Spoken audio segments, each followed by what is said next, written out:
केंद्रीय मंत्री चिराग पासवान ने अपने दल में टूट की खबरों के अटकलों पर पूरी तरह से पूर्ण विराम लगा दिया है। तो वहीं दूसरी ओर पटना एयरपोर्ट लोजपा रामविलास के राष्ट्रीय अध्यक्ष बनने के बाद पहली बार पहुंचे केंद्रीय मंत्री चिराग पासवान ने पश्चिम बंगाल में हुए लाठीचार्ज मामले को लेकर ममता बनर्जी पर भी जमकर निशाना साधा है। मैं पार्टी के तमाम साथियों का, तमाम कार्यकर्ताओं का धन्यवाद करता हूँ और ये विश्वास दिलाता हूँ कि अगले 5 सालों में पार्टी को नई ऊंचाइयों तक लेकर जाने की जिम्मेदारी को पूरी ईमानदारी से और पूरी मेहनत से निभाने का काम करूंगा।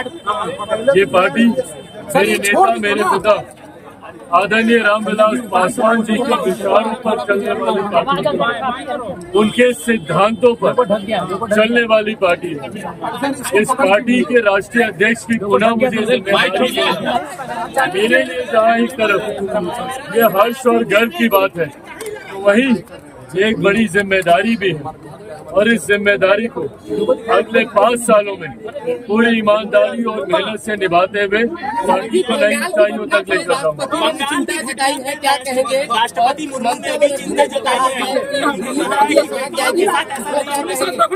बिल्कुल ये चिंता का विषय है और देखिए जिस तरीके से इतनी घिनौनी ये घटना है, मेरा दबा दे रहा है, जिस तरीके से इस घटना को हमें अंजाम दिया, ये मानसिकता दर्शाता है कि किस मानसिकता से ग्रस्त वो व्यक्ति था जिसने इस तरीके से इस घटना को अंजाम दिया। ऐसे लोगों का सभ्य समाज में कहीं पर भी कोई स्थान नहीं और इन लोगों के ऊपर सख्त से सख्त कार्रवाई होनी चाहिए।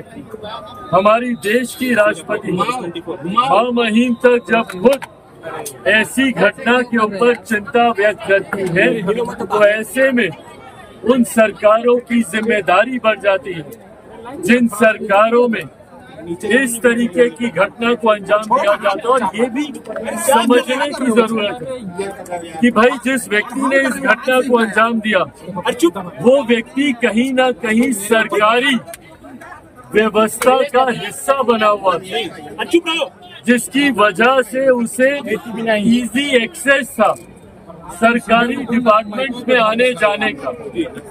अगर ऐसी व्यवस्था अगर आप किसी व्यक्ति को दे रहे हैं और सरकार का संरक्षण ऐसे व्यक्ति को मिल रहा है तो एक चिंता की बात है। आज की तारीख में कई ऐसे राजनीतिक दल हैं जो अपने पॉलिटिकल कैडर को सरकारी व्यवस्था का हिस्सा बनाने के लिए अलग अलग योजनाओं का इस्तेमाल करते हैं। दिल्ली में आम आदमी पार्टी को देख लीजिए, कुछ समय पूर्व तो उन्होंने अपने पॉलिटिकल कैडर को सरकारी व्यवस्था का हिस्सा बनाने के लिए पुलिस तक जैसी व्यवस्था में उनको शामिल करने जैसी योजनाएं बनाई थी।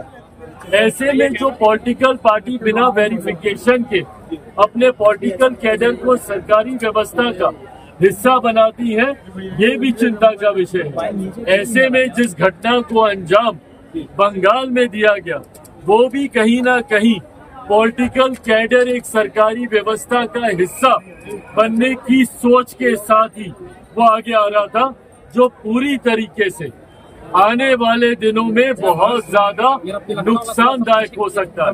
तो पॉलिटिकल पार्टियों को ये भी सोचना चाहिए कि भाई जब आप उनको सरकारी व्यवस्था का हिस्सा बना रहे हैं तो क्या उससे पहले उनका पूरा वेरिफिकेशन किया गया है, और अगर नहीं किया गया तभी ऐसी घटनाओं को अंजाम दिया जाता है। चिराग जी, आपके पार्टी बंद करवा जा रहा है, आरजेडी के लोगों का कहना है के मुद्दे पर धरना देने वाले हैं। क्या कहें? 1 तारीख तेजस्वी यादव आरक्षण के मुद्दे पर जनगणना को लेकर के 3 तारीख को भाई जातीय जनगणना आप यहाँ पे करा ही चुके हैं। आरक्षण को लेकर जितनी बातें थी ये हमारे प्रधानमंत्री आदरणीय नरेंद्र मोदी जी स्पष्ट तौर से कह चुके हैं कि आरक्षण के जो प्रावधान डॉक्टर बाबा साहेब भीमराव अंबेडकर ने बनाए थे, उन प्रावधानों के साथ कहीं कोई छेड़छाड़ नहीं की जाएगी। तो इसके बाद राजनीति करने का क्या मतलब है?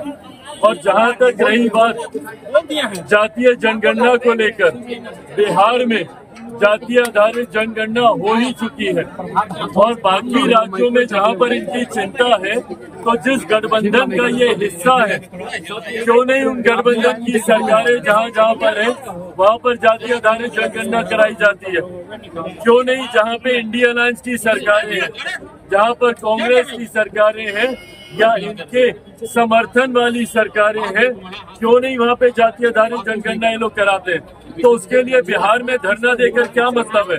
आप कहेंगे कुछ, करेंगे कुछ और बिना मतलब इन बातों पर राजनीति करेंगे, ये उचित बात नहीं है।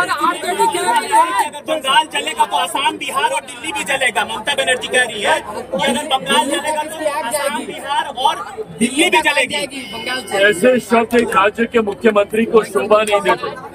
कोई भी बंगाल को जलाने की सोच नहीं रखता है, तो वहाँ पे पीड़ितों को न्याय मिलना चाहिए और वो किसी भी राज्य में। मैं इस बात का पक्षधर हूँ, देश के किसी एक भी कोने में महिलाओं के साथ अगर इस तरीके की घटना घटती है तो जल्द से जल्द दोषियों पर कड़ी से कड़ी कार्रवाई होनी चाहिए। पर अगर आप उस बात का उदाहरण लेकर देश को जलाने की सोच अगर कोई राज्य का मुख्यमंत्री रखता है, तो इससे ज्यादा शर्मनाक और कोई भाई सुनिए ना, कांच की हांडी बार बार नहीं चढ़ती। ये जो सोच ये लोग रखते हैं ना कि भैया बार बार एक ही पैंतरा आजमा लिया जाएगा, मेरे पार्टी के सांसद खुद इस बात का स्पष्टीकरण दे चुके हैं। हर कार्यक्रम में मुझे राष्ट्रीय अध्यक्ष चुने जाने पर भी उन्हीं लोगों की सहमति थी।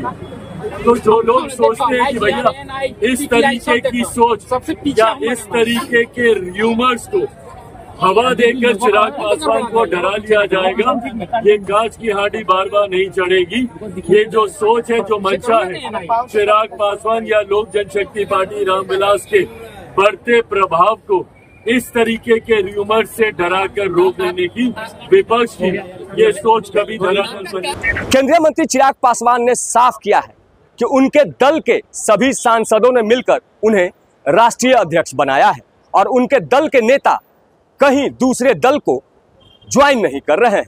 तो वहीं प्रधानमंत्री नरेंद्र मोदी का शुक्रिया अदा करते हुए चिराग पासवान ने साफ कहा है कि जिस तरह से पश्चिम बंगाल के हालात बने हुए हैं उसकी पूरी जिम्मेवार ममता बनर्जी है।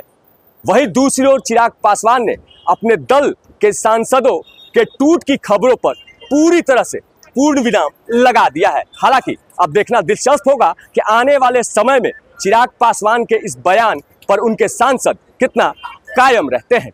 नीरज त्रिपाठी, न्यूज़ 24, पटना।